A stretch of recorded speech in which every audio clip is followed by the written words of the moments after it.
Buenas noches, mis queridos amigos y amigas. Hoy tenemos el capítulo 3 del libro de Sri Sri Anandamurti, Yoga Sadhana. O sea, prácticas del yoga. Ya hemos definido lo que verdaderamente es yoga, ¿no es cierto? Hemos dicho, yoga significa la unión del ser individual con el ser cósmico. Entonces, por eso Anandamurti ha titulado este capítulo, un yogi debe ser ciertamente teísta. Eso es, un yogi debe ser ciertamente teísta. Porque si no cree en la conciencia cósmica, ¿con quién se va a unificar? Entonces, no es un yogi aquel que no cree en Dios. Vamos a leer. Ya hemos hablado del yoga y de su verdadero significado. No se puede convertir a una persona en yogi solo enseñándole unas cuantas posturas de yoga, asanas. Yoga significa san yogo, yoga ityukto jivatma paramatmana.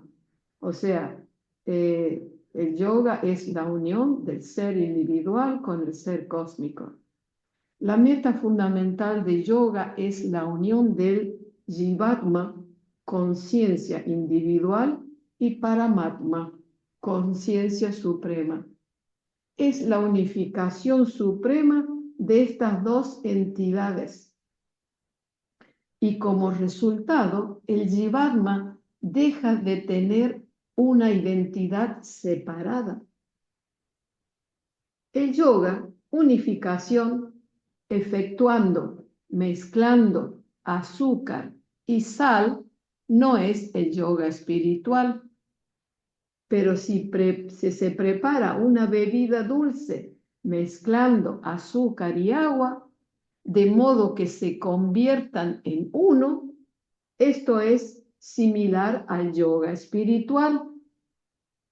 En la bebida dulce uno no encuentra la existencia separada del azúcar. No es una mera suma, es una unificación. Es lo mismo si decimos cada uno de nosotros, cada uno de nuestro ser individual, es como una gota de agua. Y si esa gota de agua se funde en el océano, se transforma en océano. Entonces, ya la existencia separada de la gota no existe. Del mismo modo, si agregamos azúcar y mezclamos con agua, el agua sabrá dulce, pero no podemos separar el agua del azúcar o el azúcar del agua. Se han unido y eso es yoga, la unión del ser individual con el ser cósmico. Si no aceptamos eso, no podemos hacer un yoga espiritual. En este contexto, se tiene que recordar el hecho de que yoga ocurre entre Jivatma y Paramatma. Tenemos que entender que esta unificación se lleva a cabo por el Jivatma, el alma individual, y Paramatma, la unión suprema. Eso significa que el yoga está destinado a los teístas y no a los ateos. Qué pena. El yoga, sean cuales sean las acciones pequeñas o grandes, buenas o malas, personales o sociales o nacionales, que realice un ateo, su filosofía de vida se basa en el ateísmo.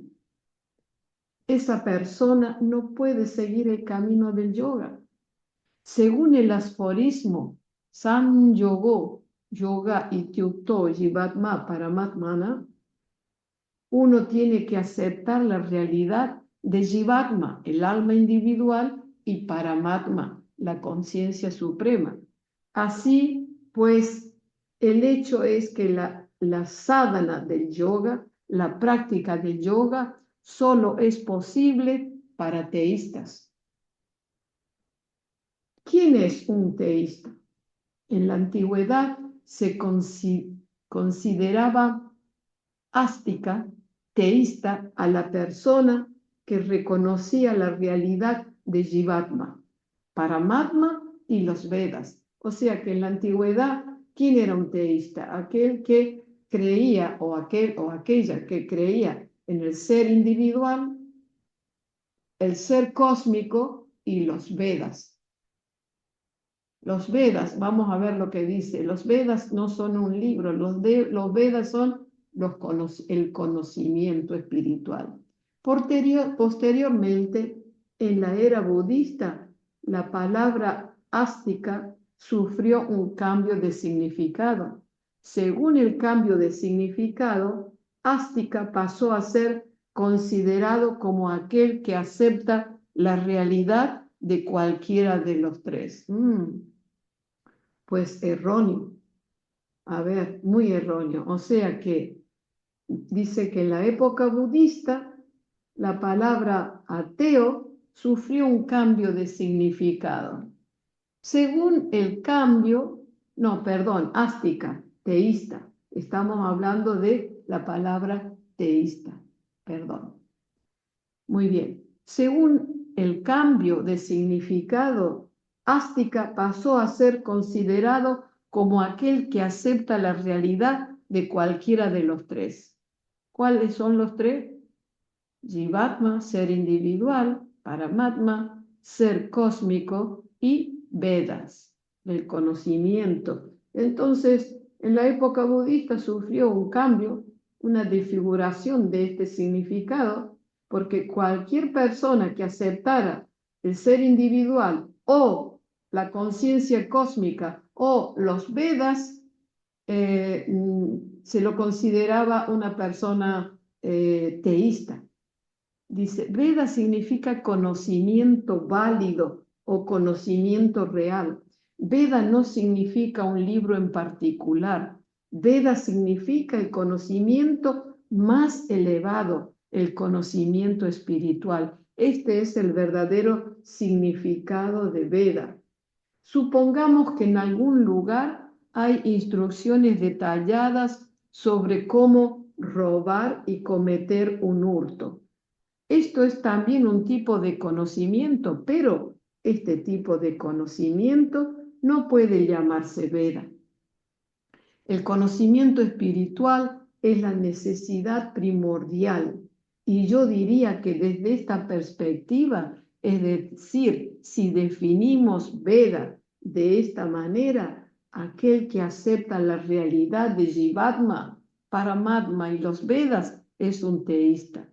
Entonces, si aceptamos el verdadero significado de la palabra conocimiento, allí va incluido la creencia, la aceptación del Jivatma, el alma individual; Paramatma, el alma, digamos así, la conciencia suprema; y los Vedas. Entonces, esta definición es realmente ser teísta. Esta es la explicación correcta de la palabra yoga. El cambio de significado que se produjo en la época budista no fue en absoluto útil. ¿Cómo puede ser posible el progreso espiritual para aquel que acepta Jivatma y no acepta a Paramatma? ¿Cómo se puede pensar que una persona es teísta si solo acepta la existencia del ser individual o la existencia de la conciencia cósmica? Para avanzar espiritualmente, ¿en qué dirección debe avanzar el Jivatma? Dice, para avanzar espiritualmente, ¿en qué dirección debe avanzar el alma individual? ¿Qué ocurrirá si la persona no piensa en Paramatma? Así que para lograr el yoga tenemos que pensar en Paramatma. ¿M? Tenemos que pensar en Paramatma. Si no pensamos en Paramatma, estamos perdidos porque no tenemos una meta espiritual. Entonces, ¿a dónde va a ir el alma individual? ¿Qué ocurrirá si la persona no piensa en la conciencia suprema? Del mismo modo, si una persona acepta Paramatma, pero no a Jivatma, la existencia del individuo estará en peligro. Del mismo modo, si una persona acepta solo a la conciencia suprema y no a la conciencia individual, la existencia del individuo estará en peligro, perdido, perdido. Y donde no hay jiva y donde no hay yo individual, incluso hablar de progreso será irrelevante. Así que un yogi también tiene que aceptar la realidad de Jivatma. El yogi debe aceptar tanto a Jivatma, la conciencia individual, como a la conciencia cósmica. ¿Y quién hará el trabajo real de hacer la conexión entre Jivatma y Paramatma?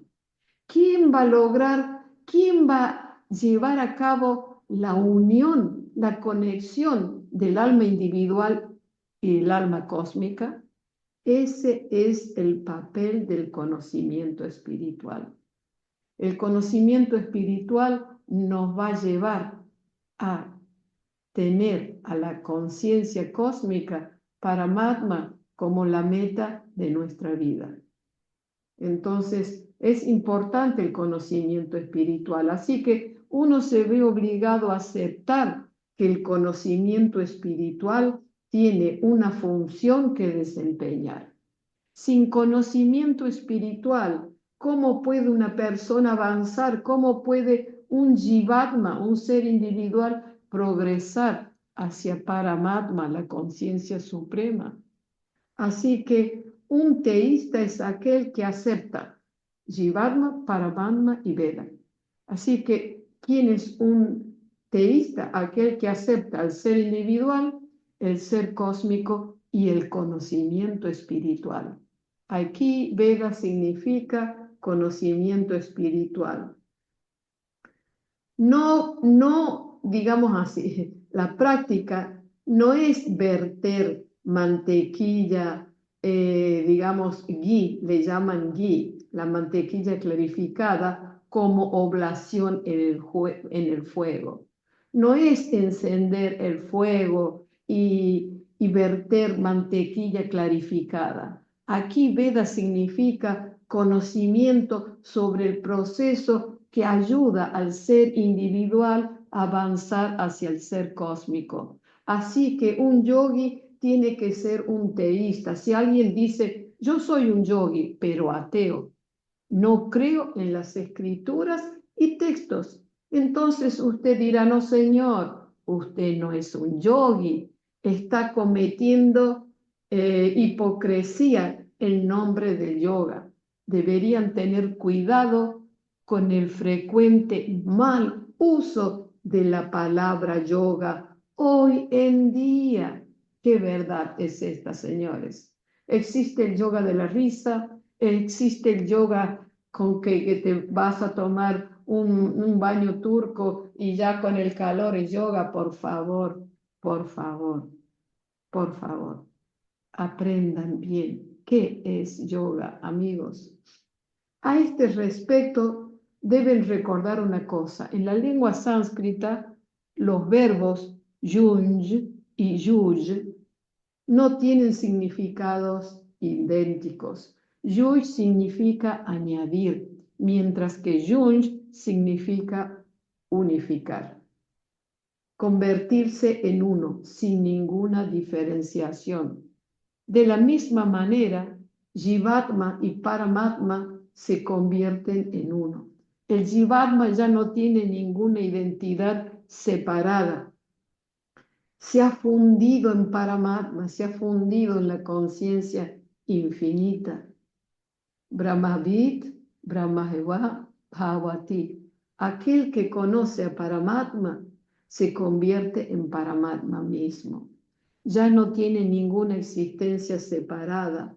En el dominio espiritual, yoga se utiliza en este sentido, en el sentido de unificación y no en el sentido de adición. Adición significa 2 más 2 son 4.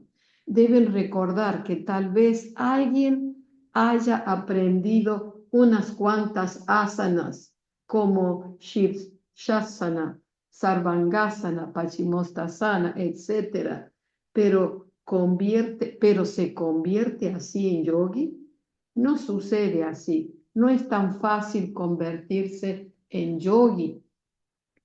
Así como las personas tienen una existencia en la esfera física, también tienen una existencia en la esfera psíquica. En la esfera física tienen un cuerpo de 5 factores fundamentales. ¿Cuáles son los factores fundamentales? El sólido, el líquido, el fuego, el aéreo y el etéreo. En el plano psíquico tienen su mente y en el plano espiritual tienen su alma, atma o alma. Una persona puede desarrollar el cuerpo de los 5 factores con unos cuantos ejercicios, pero eso no lo convertirá en yogi. El progreso en la esfera física no puede conducir a la unificación con la conciencia cósmica, Paramatma. Del mismo modo, una persona trata de expandir su mente mediante el progreso en la esfera psíquica. Uno puede acercarse a la conciencia cósmica e incluso vislumbrar la posibilidad de fundirse en Paramatma. Pero a pesar de esto, la mente funciona dentro de una periferia fija.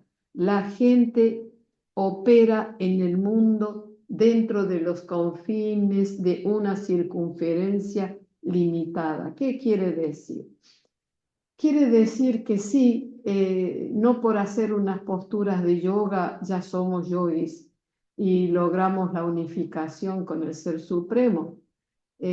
Tampoco, digamos, si una persona trata a través de la esfera psíquica de unirse al Supremo, va a encontrar en algún momento una limitación. Por eso dice, uno puede acercarse e incluso vislumbrar la posibilidad de fundirse en Paramatma.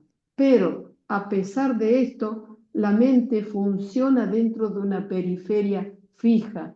La gente opera en el mundo dentro de los confines de una circunferencia limitada. Quiere decir que aunque tengamos ese anhelo, aunque querramos alcanzar, podemos tener un vislumbre, pero tenemos que liberarnos de la, digamos así, de la limitación que existe en nuestra mente. ¿Y qué es esa esfera que nos permite, que no nos permite llegar a lo ilimitado? La gente opera en el mundo dentro de los confines de una circunferencia limitada. Debido a ello, no pueden fundirse completamente en Paramapurusha, en la conciencia cósmica. Hay una esclavitud, un límite alrededor de la mente. Por lo tanto, un yogi tiene que expandir su mente y eliminar la esclavitud. Esta esclavitud es la esclavitud de Maya. Maya es lo que se le llama la ilusión, pero es que es la energía cósmica. Dice, uno puede convertirse en yogi solo cuando se elimina esta esclavitud. Solo entonces la mente humana y la mente cósmica llegarán a unificarse. Bueno, a ver, la conciencia cósmica es el núcleo del universo. Pero de acuerdo a nuestros pensamientos, si nuestros pensamientos son mundanos, siempre mundanos, tenemos que aprender a vivir equilibradamente entre lo mundano y lo espiritual, ¿no es cierto? Que esa es la realidad nuestra. Pero de acuerdo a nuestro comportamiento, hay una energía que nos acerca a la conciencia cósmica, al núcleo cósmico. Y hay otra que nos hace creer cosas ilusionistas y nos aleja de la conciencia cósmica. Entonces, esa es la malla, la ilusión que, digamos así, que nos engaña, que nos esclaviza con lo mundano. Y hay que liberarse de esa malla. Uno puede convertirse en yogi solo cuando se elimina esta esclavitud. Solo entonces la mente humana y la mente cósmica llegarán a unificarse. Vamos a ver cómo podemos liberarnos. ¿Cuál es el método para eliminar tal esclavitud? Si uno dice Mahamaya, digamos que Maya, la energía de la ilusión que está en el mundo, Mahamaya es la gran Maya, ¿no? La gran Maya dice, si yo le digo a Maya, oh Mahamaya, por favor, abandona mi mente por tu propia voluntad para que pueda convertirme unificarme con Paramatma. Por favor, vete de aquí, Mahamaya, para que yo pueda liberarme de tu ilusión, de esta limitación y pueda unificarme con la conciencia cósmica. ¿Creemos nosotros que Mahamaya nos va a obedecer fácilmente? No. Ella no hará tal cosa, porque la fusión de Mahamaya, digamos así, la función, la naturaleza de Mahamaya es mantener al ser individual en la esclavitud. ¿Qué es la esclavitud? La atracción por lo banal, la atracción por la materia, la atracción por lo mundano. Tenemos que lograr un equilibrio, porque todo es una expresión de la conciencia cósmica. Entonces, en vez de apegarnos a la materia, si vivimos en este mundo sintiendo que todo es conciencia infinita y que nuestra meta es el supremo, entonces nuestra mente se va a dirigir hacia esa conciencia infinita. Si una persona declara la guerra contra Mahamaya y Mahamaya es vencida en la batalla, entonces la persona puede llegar a unificarse con Paramatma. Si entonces nosotros comenzamos una guerra contra esta energía que nos aleja del núcleo, y si logramos vencerla, entonces podemos llegar a unificarnos con Paramapurusha. Pero el problema es que los seres humanos son criaturas pequeñas, su capacidad es muy limitada. ¿Cómo pueden los seres humanos, con su capacidad limitada, librar una guerra contra Maya? ¿Cómo podemos pensar que será muy fácil vencer a la energía de la ilusión? Maya, que es infinitamente poderosa, dice, ¿cómo podemos creer que vamos a liberarnos de Maya cuando es infinitamente poderosa? ¿Se habrán dado cuenta de que los seres humanos tienen tantas debilidades, tantas insuficiencias? Por eso el Señor Krishna ha dicho, esta Maya, aunque es un poder tremendo, es mi poder. Krishna dice, aunque Maya es muy poderosa, igual es mi poder. No es nada fácil librar una guerra contra Maya. ¿Cuál es la salida? Solo quien se refugia en Paramatma, solo quien se refugia en la conciencia cósmica puede escapar de las guerras de Maya. Así que lo primero y lo último es la rendición. Es la rendición con... Se ha unido, ha habido un pequeño error aquí, digamos. Así que la solución es la rendición. hacia Paramapurusha. La rendición significa que hemos logrado rendirnos a Él y como esta Mahamaya es el poder mismo de Krishna, Él nos va a liberar de esta maya. Así que si nos rendimos, si nos entregamos a Krishna, si nos entregamos, Krishna quiere decir, Krishna existió como un ser humano, pero era la manifestación de la conciencia cósmica. Y hoy también se llama a Paramapurusha Krishna, que es decir, la conciencia que nos atrae. Entonces, quiere decir que solamente rindiéndonos, entregándonos a la conciencia cósmica, podemos salir de esta limitación mental de nuestra propia mente. Es la única salida. Y el que lo hace y el que lo intenta, el que cree en la conciencia cósmica, el que cree que existe la conciencia individual, su propia conciencia, y cree en el conocimiento espiritual, entonces ese individuo, esa persona, él o ella realmente es un teísta. Bueno, amigos, espero los comentarios. Muy pocos de ustedes comentan. Anímense a comentar y anímense a preguntar. Un abrazo a todo el mundo. Será hasta la próxima. Namaskar.